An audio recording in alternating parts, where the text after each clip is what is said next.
ஐயாவின் சன்மார்க்க நம்பிகள் ஒத்துழைப்பு நல்குவார்கள் என்று முழுமையாக நம்புகிறோம்.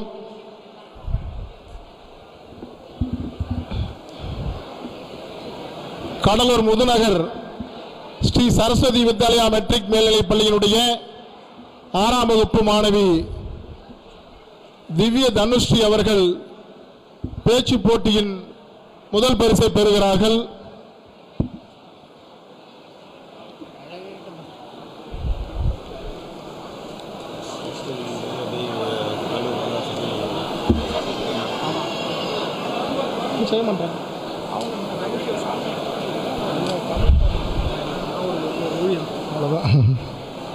தொடர்ந்து கடலூர் முதுநகர் ஸ்ரீ சரஸ்வதி வித்யாலயா மெட்ரிக் மேல்நிலைப் பள்ளியின் 7ஆம் வகுப்பு மாணவன் ரோஹித் அவர்களுக்கு பேச்சு போட்டியின் 2ஆம் பரிசு வழங்கப்படுகிறது.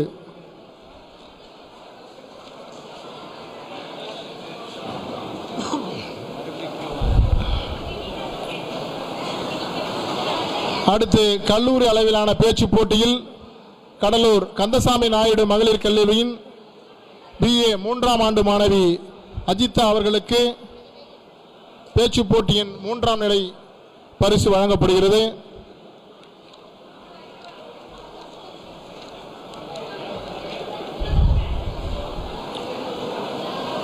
தொடர்ந்து இசை போட்டியில் கல்லூரி அளவில் கந்தசாமி நாயுடு மகளிர் கல்லூரியின் BA 3ஆம் ஆண்டு படிக்கக்கூடிய மாணவி அஜிதா அவர்களுக்கு 3ஆம் பரிசு வழங்கப்படுகிறது.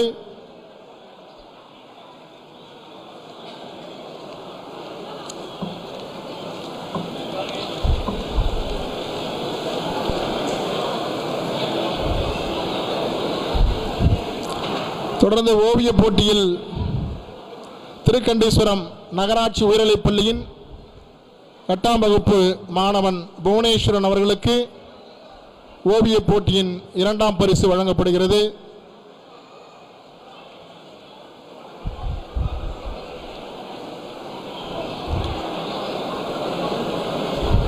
அடுத்து கடலூர் துறைமுகம் ஸ்ரீ சரஸ்வதி வித்யாலயா மெட்ரிக் மேல்நிலைப் பள்ளியின் 9ஆம் வகுப்பு மாணவி S ரஜினா அவர்களுக்கு ஓவிய போட்டியில் 2ஆம் நிலை வென்றதற்கான பரிசு வழங்கப்படுகிறது.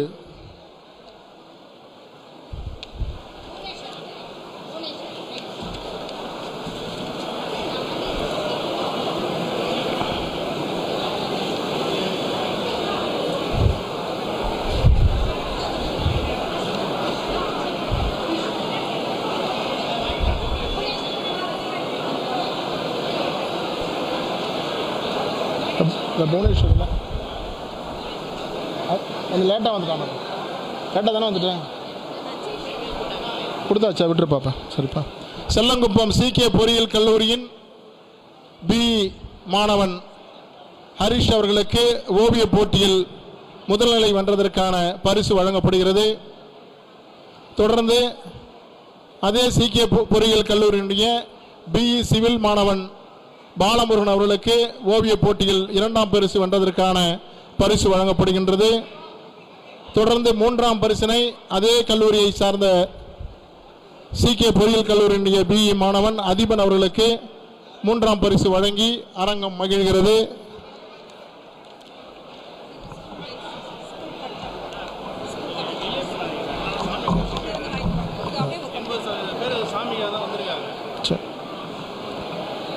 கடலூர் கந்தசாமி நாயுடு கல்லூரியின் மாணவி S செல்வி அவர்களுக்கு இசை போட்டியில் வென்றதற்கான பரிசு வழங்கப்படுகிறது. இது மட்டும் தானே? இதெல்லாம் கிடையாதுல்ல?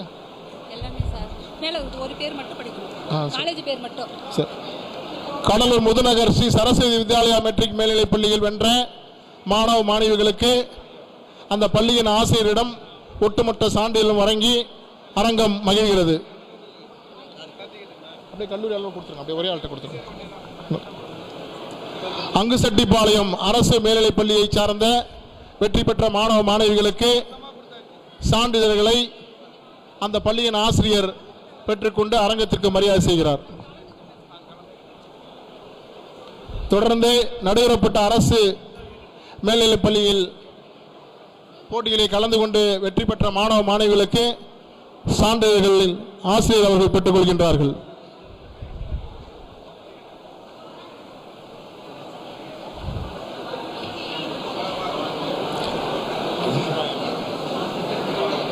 அவ்வளோதாங்க கொடுத்துருங்க. அவ்வளோதான்.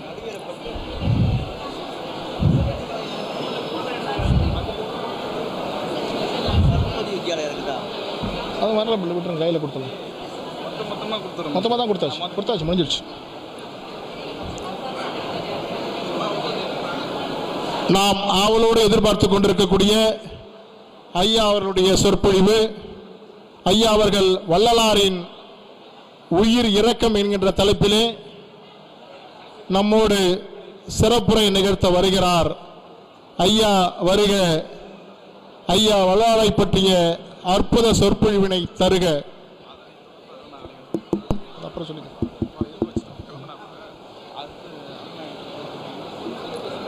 ஐயா திருக்கண்டீஸ்வரம் கருணைமிகு ஐயா சாது சிவராமனார் அவர்கள் வள்ளலாரின் உயிர் இரக்கம் என்கின்ற தலைப்பிலே இப்பொழுது சொற்பொழிவு நிகழ்த்துவார்கள்.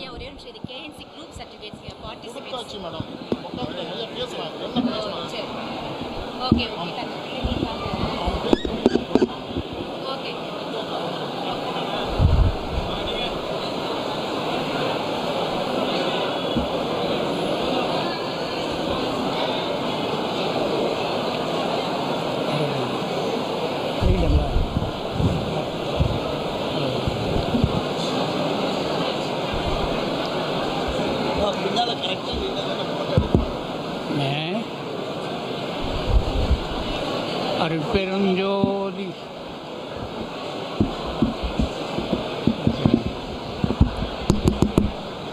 இல்லைப்பா.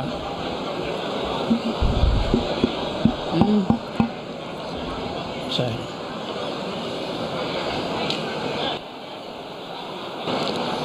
அருட்பெரும் ஜோதி தனிப்பெரும் கருணை அருட்பெருஞ்சோதி.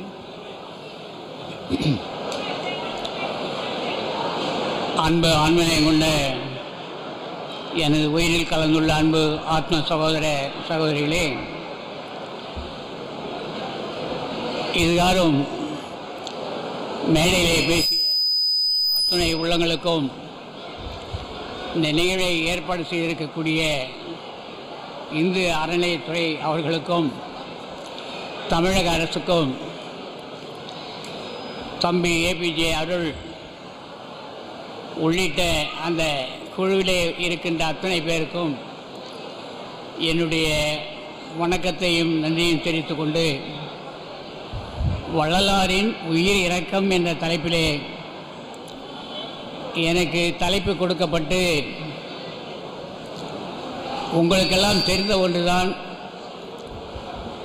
மிக பெரும்பாலான நீங்கள் எல்லோருமே சன்மார்க்கிகள், வள்ளல் பெருமான் சொந்த நடக்கக்கூடியவர்கள், ஜீவகாரணியமே கடவுள் வழிபாடு என்று சொல்லுகிற அளவிலே உணவு கொடுப்பதிலே சிறந்த வல்லமை உடையவர்கள். நமது கடலூர் சங்கத்தில் கூட தினந்தோறும் ஏறக்குறைய 300 நபர்கள் தின உணவருந்துகிறார்கள். எனக்கு முன்பாக பேசிய அன்பு சகோதரர் சொல்லுகின்ற பொழுது, கடலூர் மாவட்டத்தில் பசி என்பதை இருக்காது என்று சொன்னார்கள். ஆக உயிர் இரக்கம் என்பதை நாம் பலமுறை அருட்பாவிலே பார்க்கின்றோம். உயிர் வள்ளலாருடைய கருத்து, அதை பல்வேறு கோணங்களிலே வள்ளல் பெருமான் பார்க்கின்றார். தேவகாரண்ய ஒழுக்கம் 1, 2, 3 எழுதி அருளியிருக்கின்றார்கள். அந்த ஜீவகாரண்ய ஒழுக்கம் 3ஐயும் நாம் சரியாக பார்த்து அதன்படி நடந்து வருகின்றோம். உண்மையிலேயே பசித்த ஏழை எளிய ஜீவர்களுக்கு உணவு கொடுக்க வேண்டும் என்று சொல்கிறார். இரவு பொழுதும் போய்விட்டது, விடியப் போகிறது. இந்த விடியற்கால வேளையிலே நம்முடைய தாய் தந்தையருக்கும் நம்முடைய மனைவி குழந்தைகளுக்கும் நேற்று முழுவதும் பட்டினி கிடந்தார்கள். இன்று இவர்களுடைய உணவுக்கு என்ன செய்வோம் என்று அஞ்சி மனம் சங்கடப்பட்டு ஊமையன் கனவு கண்ட கதை போல விழிக்கின்ற இழைக்கின்ற அந்த ஏழை அவனுக்கு உணவு கொடுப்பதுதான் ஜீவகாருண்யம் என்று சொன்னார்கள். அத்தகைய நிலையிலே நாம் உணவு கொடுப்பதிலே மிகவும் விருப்பமுள்ளவராகவும் உண்ணுபவர்கள் விரும்பி உண்பவர்களாகவும் இருக்கின்ற இந்த நேரத்தில் வள்ளல் பெருமான் உயிர் இரக்கம் என்று சொல்கின்றார். இந்த உயிர் என்பது என்ன? உயிர் என்பதை விளக்க வேண்டும். நமக்கு உடல் அனுபவம் வேண்டும். இந்த உடல் ஒரு நாளைக்கு ஒன்று சொல்லும். நம்முடைய உடலிலே இருக்கின்ற 5 புலன்களும் ஒரு நாளைக்கு ஒன்று சொல்லும். இந்த உடலிலே உயிர் இருக்கின்றது. உயிரிலே உடல் இருக்கின்றதா? உயிரிலே உடல் இருக்கின்றதா? உடலிலே உயிர் இருக்கிறதா? உடம்பு வரும் வகை அறியீர், உயிர் வகை அறியீர், மடம்புகு பேய் மனத்தாலே அலைகின்றீர். வள்ளல் பெருமான் எழுதியிருக்கார். உடம்பு வரும் வகை நமக்கு தெரியுமா? உயிர் வகையில் தெரியுமா? இரண்டுமே தெரியாமல் வாழ்கின்றோம். வள்ளல் பெருமானின் உயிர் இரக்கம், எல்லா உயிரின் மீதும் இரக்கம் சொன்னவர் வள்ளல் பெருமான். எறும்பு முதல் யானை வரை அத்தனை உடல் எடுத்த அந்த உடலை அசைத்து கொண்டிருக்கக்கூடிய உயிரை பாருங்கள். அந்த உடலுக்குள்ளே உள்ள உயிர்தான் உங்களுக்குள்ளும் உள்ளது. நீங்களும் உடல் எடுத்தீர்கள், உங்கள் உடலிலும் உயிர் உள்ளது. உங்களுக்கு வரும் துன்பங்கள் அந்த உடலுக்கு எடுத்து அதற்கும் வரக்கூடாது என்று சொல்லி உயிர் இரக்கத்தை சொன்ன வள்ளல் பெருமான் அவர்கள் இந்த உயிர் இந்த உடலில் உள்ளபோதே அந்த உயிரை சுட்டி காட்ட முடியுமா? நாம் உயிரை உணரத்தான் முடியும் என்று சொன்னார் வள்ளல் பெருமான். உயிர் எவ்வாறு உள்ளது என்று சொல்லுகின்ற போது அது ஒளியாக இருக்கு, ஒளியாக இருக்கு. அது ஒரு சிறிய அணுவாக இருக்கிறது. அந்த அணு 1/4 பங்கு பொன்னிறமானது, 3/4 பங்கு வெண்ணிறமானது. அது நம்முடைய உடலின் நெற்றி பகுதியிலே விளங்குகிறது. நீ யார் எனில், நான் சிற்றணு வடிவினன். என்னுடைய இருப்பிடம் லலாடஸ்தானம். அந்த உச்சிக்கு கீழே இருக்கின்ற அந்த பகுதியிலே அது விளங்கி கொண்டிருப்பதாக சொல்லி, அதுதான் உயிருக்கு உயிரான ஆன்மா. நீ யார் எனில், நான் ஆன்மா, சிற்றணு வடிவினன். என்னுடைய இருப்பிடம் லலாடஸ்தானம். 1/4 பங்கு பொன்னிறம், 3/4 பங்கு வெண்ணிறம். இதை நான் அனுபவத்தில் கண்டேன் என்று சொன்னவர் வள்ளல் பெருமான். பெருமான் அவர்கள் 1874ஆம் ஆண்டு ஐப்பசி மாதம் 7ஆம் நாள் புதன்கிழமை காலை 8 மணி அளவிலே, இன்று நமது விழாவின் காரணமாக வாசலிலே கொடி கட்டினோம். அதுபோல ஒரு கொடி முதல் மேட்டுக்குப்பத்திலே ஐப்பசி மாதம் புதன்கிழமை 7ஆம் நாள் காலை 8 மணிக்கு அந்த கொடியை கட்டி, இனி உங்களுக்கு அனுபவத்தில் தெரிய வரும். இந்த கொடி யாதெனில், இதுதான் ஆன்ம பிரகாச ஒளியாக நம்முள் இருக்கக்கூடிய கொடி. இது உங்களுக்கு அனுபவத்தில் விளங்கும் என்று சொல்லி அந்த கொடியை கட்டி காண்பித்தார்கள். அந்த கொடியை இன்னமும் நாம் பார்ப்பதற்கு முயற்சி எடுக்கவில்லை. அந்த கொடியை மட்டுமா காட்டினார்கள். அதற்கு முன்பாக கார்த்திகை மாதம், கார்த்திகை முடிந்து கார்த்திகை, மார்கழி, தை மாதம்தான் இந்த கொடியை கட்டுகிறார். ஐப்பசி மாதம், ஐப்பசியில் கொடியை கட்டிவிட்டு கார்த்திகை மாதம் உள்ளிருந்த தெய்வத்தை வெளியே கொண்டு வந்து கொடுத்து, இந்த தீப முன்னிலையில் கடவுள் விளங்குவதாக பாவித்து கடவுள் வழிபாடு செய்யுங்கள் என்று சொன்னார்கள். அன்பு உள்ளங்களே, கடவுள் வழிபாடை எவ்வாறு செய்வது? இதை நன்றாக யோசித்து பார்க்க வேண்டும். 28 பாடல்களை சொன்ன வள்ளலார் இந்த உயிர் இரக்கத்தை பற்றி பெருமான் மட்டுமே கவலை கொண்டார்.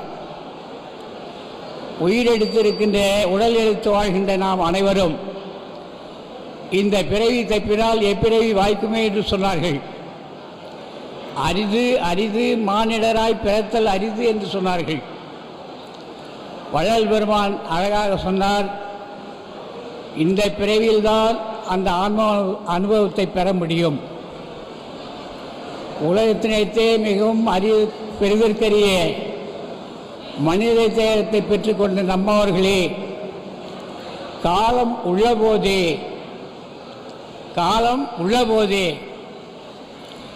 உள்ளபோதே என்றால் என்ன?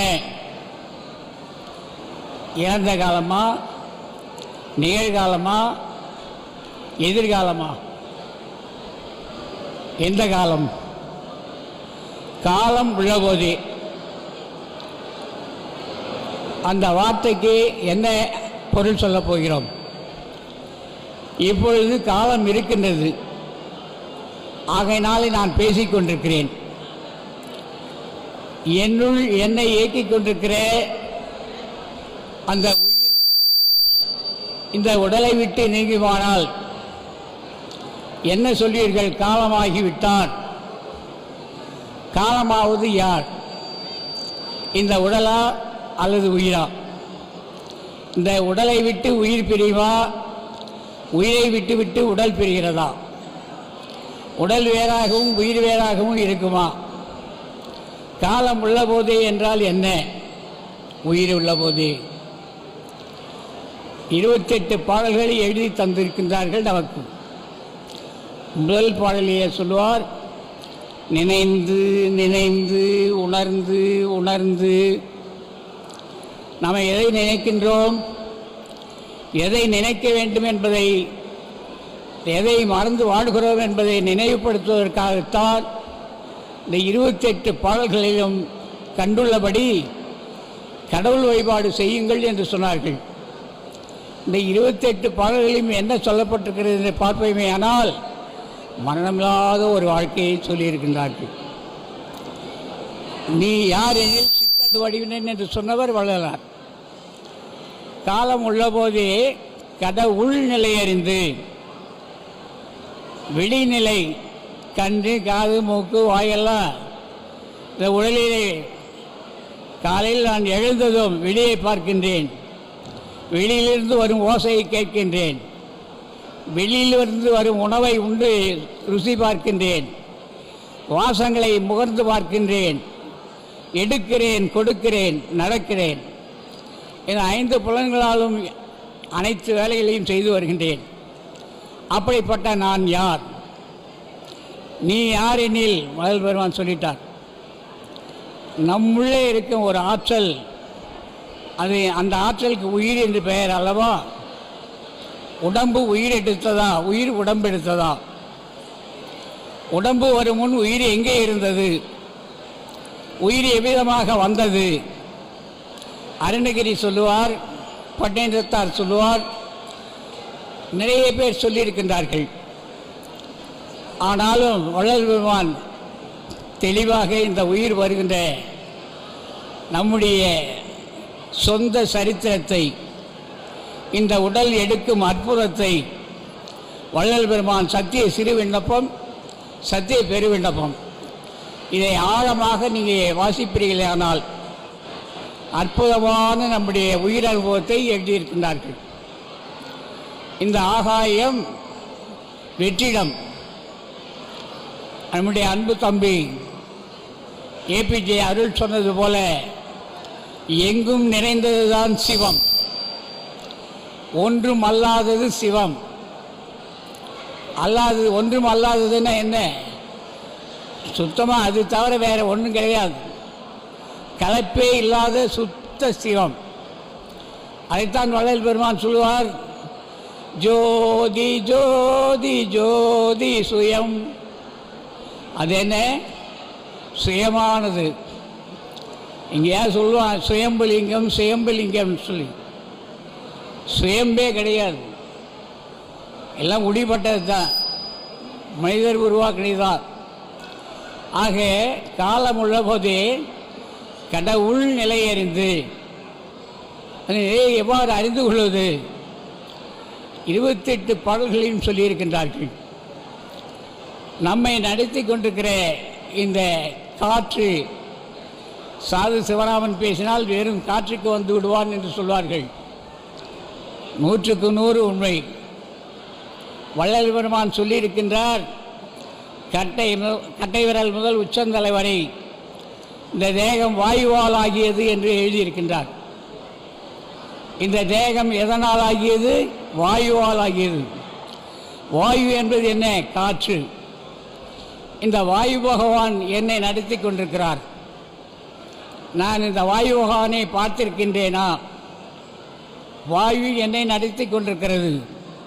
இந்த வாயு என் உடலை விட்டு நீங்குமேயானால் என் உயிர் நீங்கும் அல்லவா? காலம் உள்ள போது என்று சொன்ன அர்த்தம் அதுதான். நமக்குள் இந்த காற்றோட்டம் இருக்கின்ற பொழுதே இந்த காற்றை வைத்து கணக்காக பிடிக்க வேண்டும். இதை திருமந்திரம் அற்புதமாக சொல்லும். ஏற்றி இறக்கி இருகாலும் பூரிக்கும் காற்றை பிடிக்கும் கணக்கறிவார் இல்லை.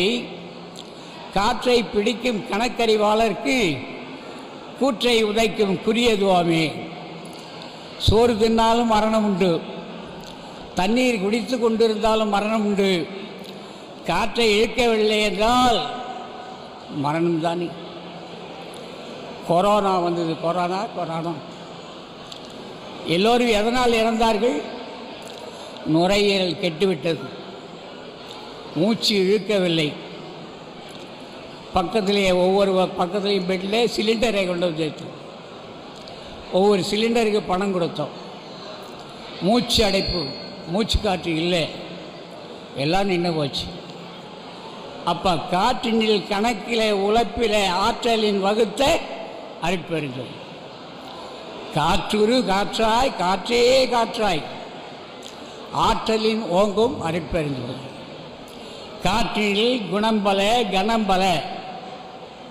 குணங்களுக்கு காரணம் காற்று, இரக்கம் வருவதற்கு காரணம் காற்று, வேகதாபங்கள் வருவதற்கு காரணம் காற்று, எதுவுமே செய்யாமல் அமர்ந்திருப்பதற்கு காரணம் காற்று.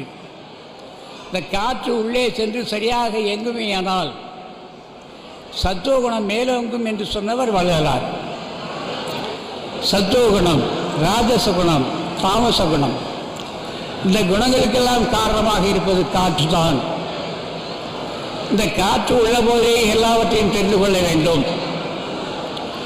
இந்த காற்று தானே நம்மை நடத்தி கொண்டிருக்கிறது. வள்ளல் பெருமான் ஞானசையை பாடல் 28 நான் உரைக்கும் வார்த்தையெல்லாம் நாயகன் தன் வார்த்தை. நான் சொல்கிறேன், இந்த வார்த்தையெல்லாம் யாரு? கடவுள் தான். நான் தான் கடவுள். நான் உரைக்கும் வார்த்தையெல்லாம் நாயகன் தன் வார்த்தை. நம்புமினோ நமரங்காள். மரங்கள் நமரங்கள், பட்டுப்போன மரங்கள், உயிருள்ள மரங்கள். நம்புமினோ நமரங்கள் நற்றருணம். இதுவே இதுதான் நல்ல தருணம். இது நல்ல தருணம். ஆகையினாலே வான் உரைத்த மணிமன்றில், வான் உரைத்த மணிமன்றம், வான்மையின ஆகாயம், அதுதான் உரைத்தது மணிமன்றத்திலே. எது மணிமன்றம்? அண்ணாத்தின் மேலே உச்சிக்கு கீழே உள்ள இடம் மன்றம். அந்த மன்றம்தான் சபை.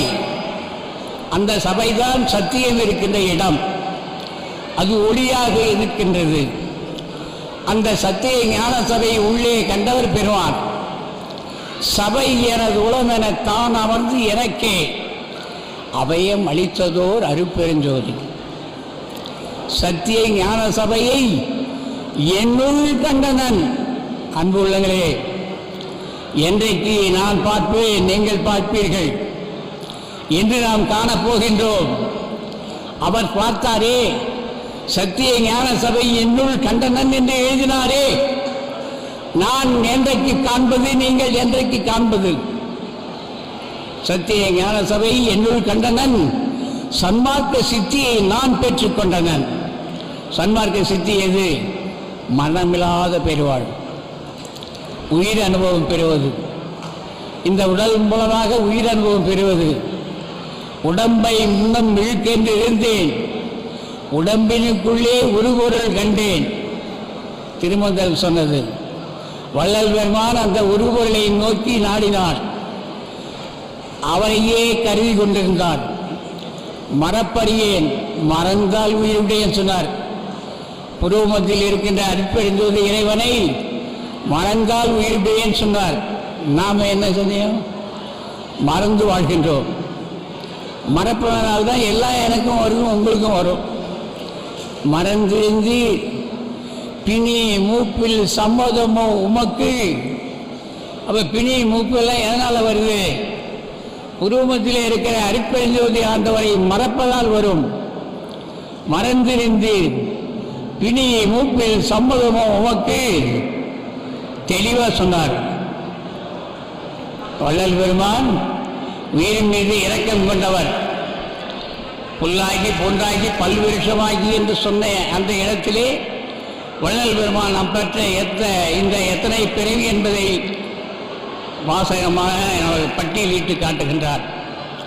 திரும்ப உலகத்தினத்தே மிகவும் பெரிதற்கரிய மனித தேகத்தை பெற்றுக்கொண்ட நம்மவர்களே, சன்மார்க்கிகளே சொல்ல நம்மவர்களே, யாராக இருந்தாலும் இந்த உலகத்தில் இருக்கிற அத்தனை பேரும் வள்ளல் பெருமான் சொன்ன இந்த வான் உரைத்த மணிமன்றில், வான் இது ஆகாயத்தலம், நெற்றி பகுதி தான் ஆகாயம், இங்கே தான் உரைக்கப்படுகிறது.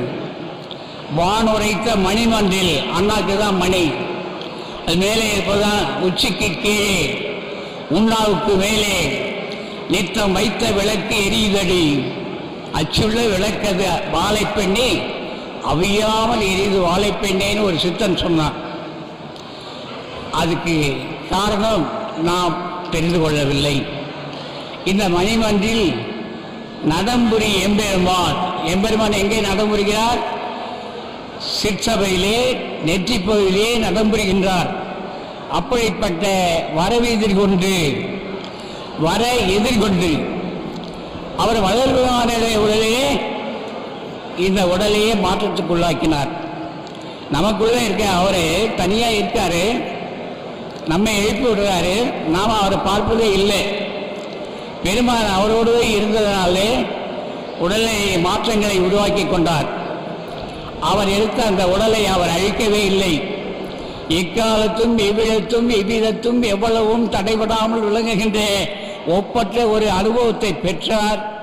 நம்மை எல்லாம் பெற சொல்லி அழைத்தார். இங்கே கூறுகின்றார், மணிமன்றில் நடம்புரி எம்பெருமான் வர எதிர்கொண்டு அவன் அருளால் வரங்களெல்லாம் பெறவே. அவன் அருளால் உள்ளே புருவ மத்தியிலே சிறநடுவே விளங்குகின்ற அவன் அருளாலே வரங்களெல்லாம் பெறவே தேனுரைக்கும் உளமினிக்க எழுகின்றேன் நீவேர் தெரிந்து அடைந்து என்னுடனே எழுமின் சித்தியெல்லாம் பெறலாகும். ஏன் உரைத்தேன் இரக்கத்தால் எடுத்துரைத்தேன். உங்கள் மேலே இருக்கிற இரக்கத்தினால் நான் எடுத்துரைக்கின்றேன், தயவால் எடுத்துரைக்கின்றேன். ஆகா, எவ்வளவு அனுபவத்தை வள்ளல் பெருமான் பெற்று என்னை உங்களை இந்த சாகா நிலைக்கு கொண்டு செல்வதற்கு பல இடங்களிலே பல அற்புதமான தகவலை தந்து வான் உரைக்கும் சொன்னார் இல்லைங்களா? வான்னா ஆகாயம் அல்லவா? நாம் உள்ளே இழுத்து வெளியே விடுகின்ற சுவாச காற்றிலே எத்தனை பங்கு உள்ளது என்பதை வள்ளல் பெருமான் 64 கோடி என்று சொல்லுகின்றார். எத்தனை காற்றினுடைய பிரிவு 64 கோடி இருப்பதாக வள்ளல் பெருமானுடைய கணக்கு. இது இந்த உடல் எடுத்து வந்த அணு எத்தனை வகையாக அணு, அது அவையாகவே கணக்கிட்டு சொல்வார். விபு அணு, லகு அணு, வால் அணு, கூர் அணு, திட அணு, திரவ அணு என்று சொல்வார்கள். இந்த அணுதான் இந்த உடலை எடுத்து வந்தது என்பதை திருமூலர் சொல்லுவார்கள். அற்புதமாக அவர் ஒரு பாடலையே சொல்லுவார். மேய சீவன், அதாவது அந்த ஜீவன், மேய ஜீவன் வடிவது சொல்லிடில் அவனுடைய வடிவை சொல்லணும். இந்த ஜீவனுடைய வடிவு என்ன? இந்த உடலில் இருக்க ஜீவனுடைய வடிவு எது என்று கேட்பீர்களானால், கோவின் மயிரொன்று 100உடன் கூறிட்டு, கோவின் மயிர் பசுமாட்டுடைய முடி ஒன்றை எடுத்து அதை 100 கூறாக நறுக்கி மேவியை கூறது 1000 ஆகினால், மேவியை கூறது 1000 ஆகினால் ஆவியின் கூறு 100,000 ஒன்றாமே. ஒரு முடியை 100 ஆக்கணும், அந்த 100இல் 1 எடுத்து 1000 ஆக்கணும், அந்த 1000 1 எடுத்து லட்சமாக்கணும், அந்த லட்சத்தை 1 தான் கால்தான் ஆன்மா என்று சொன்னார். அதை நாம் என்ன பண்ணிட்டு இருக்கிறோம்? அந்த அனுபவத்தை பெறவே இல்லை. வள்ளல் பெருமான் பெற்றார், நம்மையெல்லாம் பெறுவதற்காக சொன்னார். காலம் உள்ள போதே கடவுள் நிலையை அறிந்து கொள்ளுங்கள் என்று சொன்னார். இந்த உடல் எடுத்த நமக்கு இடைக்கிடை நேருகின்ற பயம், நோய், முதுமை, மரணம் இவற்றை தவிர்த்து கொள்வதற்கு நான் சொல்லுவதை கேட்டு நடங்கள் என்று சொல்லி காலம் உள்ள போதே இந்த கடவுள் நிலையை கருத்திலே கருதி வழிபாடு செய்யுங்கள். அன்பு சகோதரர்கள் சொன்னது போல இந்த வழிபாட்டிற்கு மேல தாளங்கள் தேவையில்லை, பழம் வெற்றிலை பாக்கு தேவையில்லை, பம்பை உடுக்கை தேவையில்லை, ஒரு உருவப்பொருள் தேவையில்லை, கற்பூரம் தேவையில்லை, ஊதுபத்தி தேவையில்லை. நீங்கள் மட்டும்தான் வேண்டும், உங்களுக்குள்ளே நீங்கள் செல்ல வேண்டும். இதை தெளிவாக வள்ளல் பெருமான் சொல்லி நீங்கள் உங்களுக்குள் செல்வதற்காக பயணத்தை சொல்லி கருத்திலே கருதி வடலூர் பெருவெளியிலே ஞான சபையை நிறுவியது தனக்குள் கண்ட ஒளியை நாம் பார்ப்பதற்காகத்தான் நிறுவினார்கள். மாதந்தோறும் போய் பார்க்கின்றோம். அதை வீட்டிற்கு வந்து என்ன செய்ய வேண்டும்? அதே ஜோதி நம்முடைய நெற்றி பகுதியை விளங்குவதாக கருதி வழிபாடு செய்யுங்கள் சொன்னார். கருத்தில் கருதி வழிபாடு செய்து வந்தால் கருத்தின் கண் கடவுளுடைய பேரருள் வெளிப்பட்டு விளங்கும்.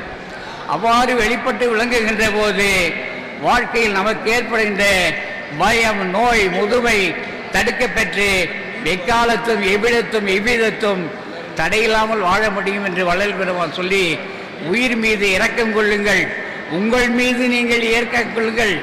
உங்கள் உயிர் என்ன செய்ய போகிறீர்கள்? உங்கள் உயிர் போனால் திரும்பவும் வராது. போனால் கிடைக்காது ஒன்று இந்த உலகத்தில் என்னுடைய உடலும் என்னுடைய உயிரும் தான். உங்களுடைய உயிரையும் உங்களுடைய உடலையும் எங்கேயும் வாங்க முடியாது, திரும்ப யாரும் கொடுக்க முடியாது. ஒரு கண் போனால் அந்த கண்ணை வாங்குவதற்கு எத்தனை லட்சம் செலவு செய்தாலும் அந்த ஒரிஜினாலிட்டி வராது, இயற்கையான அந்த கண் வராது. சிறுநீரகம் இயற்கையாக நம்முள்ள இருக்கு, அது எத்தனை கோடி வேலை செய்யுது. பழுதுபட்டால் மருத்துவமனையில் எவ்வளோ 1000 போகுது. உடம்பார் அடியின் உயிரார் அடிவர். அதனால் அன்பு உள்ளங்களே, கருத்திலே கருதி கடவுள் வழிபாடு செய்யுங்கள். கருத்தில் கருதி வழிபாடு செய்கின்ற போது என்னுள் இருப்பவன் தான் எதிரிட்ட எறும்பில் இருந்து யானை வரை இருக்கின்றான் என்ற உணர்வு வரும். அந்த உணர்வு வந்தவன் எவனோ அவன்தான் எத்துணையும் பேதமுறாது எவ்வுயிரும் தம்முயிர் போல் எண்ணி உள்ளே ஒத்து உரிமை பார்க்கின்ற நிலை வரும். அப்படி வருகின்ற போதுதான் அந்த இரக்கம்தான் என் உயிர் நீங்குமானால் இரக்கம் நீங்கும், இரக்கம் நீங்குமானால் என் உயிர் நீங்கும் என்று சொன்னவர் நம்முடைய பெருமானார். அன்பு உள்ளங்களே, வள்ளல் பெருமான் அவர்கள் சென்னையிலே வசிக்கின்றார். திருமணம் ஆனது 7 ஆண்டுகள் சென்னையிலே இருந்தார். திருமணம் முடித்து சென்னையிலிருந்து புறப்படுறார். இது ஒரு உண்மை வரலாற்று நிகழ்வு.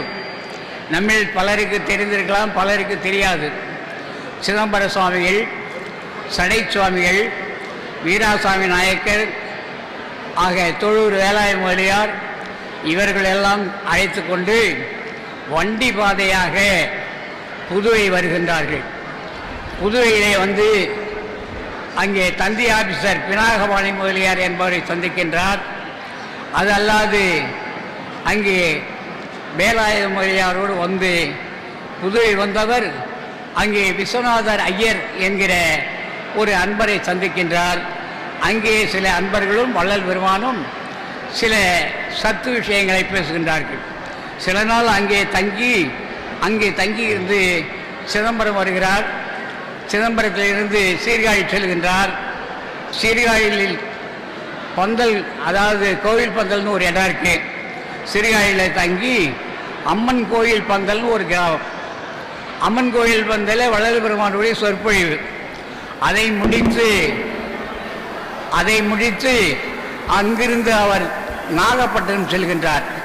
நாகப்பட்டினத்திலே அருமையான நம்முடைய அன்பு தம்பி அவரை இப்பொழுது இருக்கின்றார்கள், அவருடைய வழி வந்தவர்கள் வீரப்ப செட்டியார் என்பவரை சந்தித்து சில நாள் நாகப்பட்டினத்திலே தங்கியிருக்கின்றார்கள்.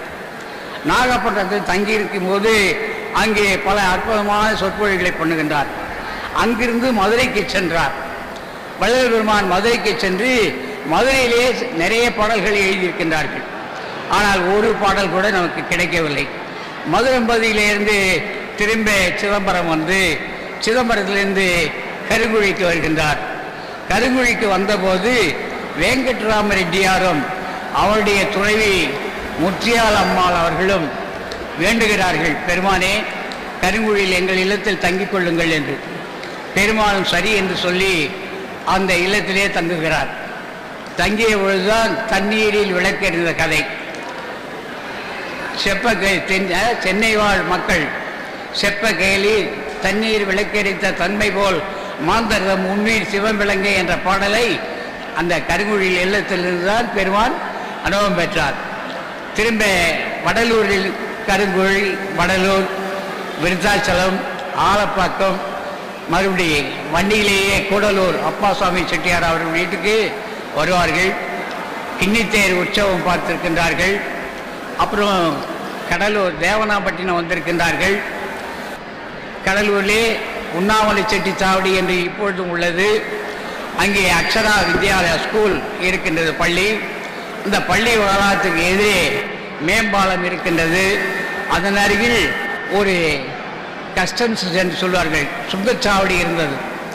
நான் ஒரு 10 வயது பையனாக இருந்தபோது அங்கே உள்ள மாந்தோப்பில் வந்து தங்கியிருக்கிறேன். என்னுடைய தாத்தா வீடு அங்கே அந்த சுங்கச்சாவடி பழைய கட்டிடம் இருந்தது, ஆனால் இப்போது இல்லை. அந்த சுங்கச்சாவடி பெண்ணையாற்றின் கரையிலே இருந்த சுங்கச்சாவடியில் தான் சம்பேடு ஸ்ரீதர் நாயக்கர் அவர்களுக்கும் வள்ளலார் அவர்களுக்கும் அருவ வழிபடா உருவ வழிபடா என்ற வாதம் நடைபெற்றது. வள்ளல் பெருமான் இங்கே வடலூரில் இருந்து கடலூருக்கும் கடலூரிலிருந்து வடலூருக்குமாக அதிக காலம் கடலூரிலே தங்கி பல அற்புதங்களை வள்ளல் பெருமான் செய்திருக்கின்றார். கூடலூரிலே தேவநாயகம் பிள்ளை அவர்களுடைய இல்லம் சென்றபோதுதான் ஒரு பாம்பு தீண்டியதாக ஒரு வரலாற்று கதை இருக்கின்றது. கூடலூரிலே அப்பாசாமி செட்டியார் இல்லத்திலே கிண்ணித்தேர் உற்சவம் நடப்பதாக அங்கே வந்து தங்கியிருந்து பெருமான் பார்த்திருக்கின்றார்கள். பெருமான் அவர்கள் அந்த வீட்டிலே தங்கியிருந்த போது, அதாவது அவனன்றி ஓர் அணுவும் அசையாது, அந்த சொற்றொடருக்கு அவர்கள் கருத்துக்களை பலவாறு சொல்லிக் கொண்டிருக்கிறார்கள். வள்ளல் பெருமான் எளியே வருகின்றார். அவனன்றி ஒரு அணுவும் அசையாது என்ற அந்த சொல்லுக்கு அர்த்தம் புரிந்ததா புரியவில்லையா என்று கேட்டு, ஏங்கானும் எல்லோரும் அமருங்கள். ஒரு நிர்வாண பரதேசி, துணி கட்டாத ஒரு பரதேசி ஒரு தெரு வழியாக போகிறார். அங்கே இருந்த ஒருவன், இங்கே நாங்கள் குடியிருக்கும் பகுதியில் அம்மனமாக வருகின்றாயே என்று அடிக்கின்றான், நைய புடைக்கின்றான். வேறொருவனோ, ஐயோ அவர் சாமி, அவரை அடித்தது தவறு என்று அவரை ஆசுவாசப்படுத்தி அவருக்கு வேறொருவர் துணியை கட்டுகின்றார். மற்றும் ஒருவர் வந்து கடையிலிருந்து 4 வாழைப்பழங்களை வாங்கி வந்து கொடுக்கிறார். மற்றொருவன் அவரை அழைத்து அங்கே உள்ள பஞ்சாயத்தார் சபைக்கு கொண்டு போய் அந்த நாட்டாமை இடத்திலே இந்த சாமியாரை இவர்கள் அடித்து விட்டார்கள் என்று அங்கே பிராது சொல்லுகிறார். அந்த பிராதை விலை வாங்கி நடுவர் தீர்ப்பு சொல்ல வேண்டிய அந்த நாட்டாமை, சாமி உங்களை அடித்தது யார் என்று கேட்டால் பணம் வாங்கி கொடுத்ததை காட்டுகிறார். உங்களுக்கு பழம் வாங்கி கொடுத்தது யார் என்று கேட்டால் அந்த பஞ்சாயத்தை உரைத்தவரை காட்டுகின்றார்.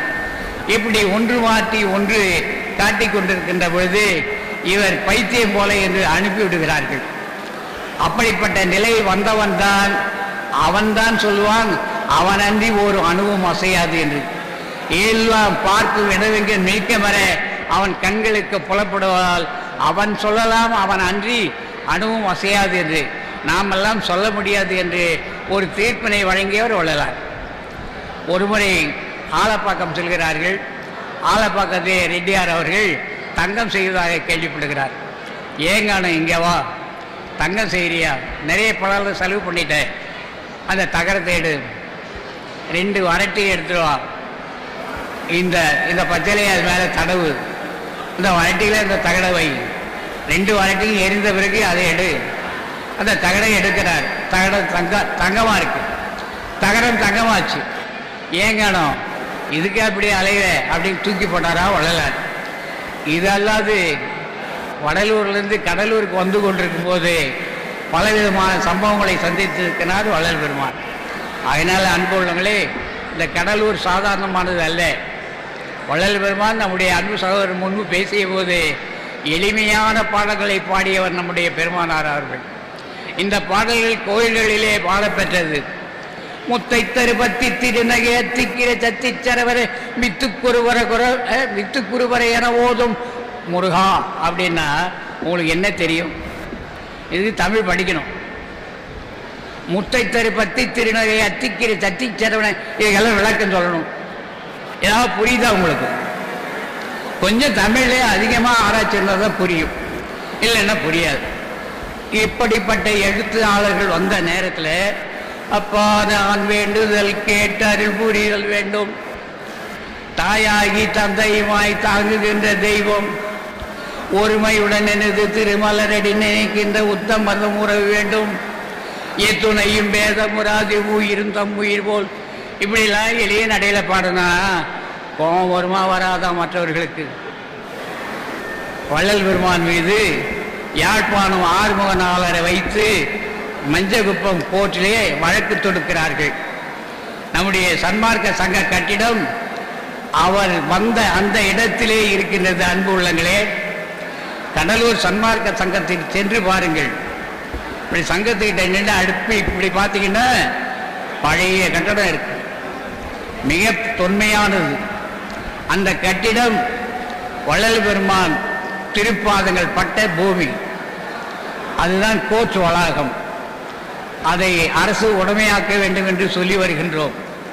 அது அரசு உடைமையாகத்தான் இருக்கின்றது, பொதுப்பணி துறையிலே இருக்கிறது.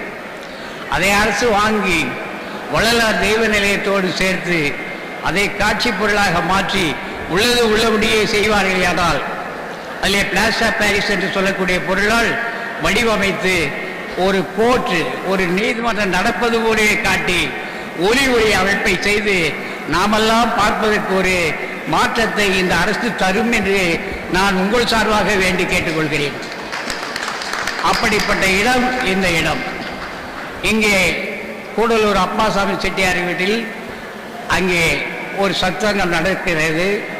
அங்கே இந்த ஊரை சார்ந்து, கடலூரை சார்ந்து, திருவேந்திரபுரத்தை சார்ந்து அன்பு உள்ளங்களாகிய மூவர், மஞ்சகுப்பம் தாசில்தார் அவர்கள், வெங்கட சுப்பையர், வள்ளலாருக்கு பிடித்த நண்பர் மஞ்சகுப்பம். இது கடலூர் ஓட்டி என்பது கடலூர் முதுநகர், கடலூர் புதுநகர் என்று ஆங்கிலக்காரர்கள் வைத்து கொண்டார்கள். இதை என்டின்னு சொன்னாங்க, நியூ டவுன். அதை ஓல்டு டவுன் ஓட்டின்னு சொன்னாங்க. ஆனால் கூடலூர் தான் என்றைக்கும். நீங்கள் ரயில்வே, அதாவது ரயில்வே ஸ்டேஷனில் போயிட்டு பார்த்தீங்கன்னா CUDD தான் இருக்கும். கூடலூர், கடலூர் கிடையாது, கூடலூர் தான். ஆக கூடலூர் இதுதான். ஆக மஞ்சக்குப்பம் வேறு, கூடலூர் மஞ்சக்குப்பம். இந்த மஞ்சக்குப்பத்தில் தான் அற்புதங்கள் பல நடந்த விஷயங்கள். அட்சய வருடம் தை மாதம் 10 வள்ளல் பெருமானுடைய திரு அருளாலே 4 திருமுறைகள் வெளியிடப்பட்டன. ஆக இங்கே அன்பு உள்ளமாகிய வள்ளல் பெருமான் பல அற்புதங்களை செய்த இந்த வடலூர் பெருவெளியில் நாம் வாழ்வதற்கு கொடுத்து வைத்தவர்கள் என்று சொல்லி இங்கே வள்ளல் பெருமான் அவர்கள் நமக்கு கொடுத்த அற்புதமான அருட்பாவை சிந்தித்து அருட்பாவின் வழி நடந்து இரக்கமே நமது உயிர் என்று சொல்லி இரக்கமுள்ளவராக ஜீவகாரணியோன்னு சொன்ன சாப்பாடும் கொடுக்கணும், துணியும் கொடுக்கலாம், வறுமையை மாற்றலாம், எளிமையை மாற்றலாம், ஒரு ஆதரவான வார்த்தை சொல்லலாம். அதுதான் வள்ளல் பெருமான் சொன்னார், மனதாலே வார்த்தையாலே உடலாலே நல்லதை எண்ணி நல்லது சொல்லி நல்லது செய்ய வேண்டும், இதுதான் நம்முடைய மார்க்கம். ஆகையினாலே அன்பு உள்ளங்களே, நன்றாக நிமிர்ந்து உட்கார்ந்து இரண்டு புறங்களுக்கு மத்தியிலே அண்ணாக்கு பக்கம் மேலே உச்சிக்கு கீழே கோடி சூரிய பிரகாசமுடைய ஒளியணுவாக நான் இருக்கின்றேன், நான் ஒளியாக இருக்கின்றேன் என்று நீங்கள் இல்லம் சென்று கருதி வழிபாடு செய்து வந்தால் நம்முடைய கருத்தின் கண் கடவுளுடைய பேரருள் வெளிப்பட்டு விளங்கும் என்றும் வள்ளல் பெருமான் நமக்கு வலியுறுத்தி உள்ள அற்புதமான இந்த கடவுள் வழிபாடை செய்வோம். எதிரிட்ட ஜீவர்களை நாய் என்று பேய் என்று சீ என்று பிறர் தம்மை தீங்கு சொல்லாத தெளிவிலே வாழ்ந்து மற்றவர்களுக்கு உபகாரமாக வாழ்வதுதான் நம்முடைய வாழ்க்கை உயரும் என்று சொல்லி எங்கும் நிறைந்த எல்லாமுடைய அருட்பெருஞ்சோதி ஆண்டவரை வணங்கி விடைபெறுகிறேன். அன்பு உள்ளங்களே, வந்தனம் வந்தனம் வந்தனம். எனக்கு இந்த 2 பேப்பர் மட்டும் கிடைக்கும். அடுத்ததாக ஒரு அறிவிப்பு வரலாறே இருக்கு வச்சுங்க. அது நான் எழுதல அப்படியா? தம்பி சொல்லுகின்ற பொழுது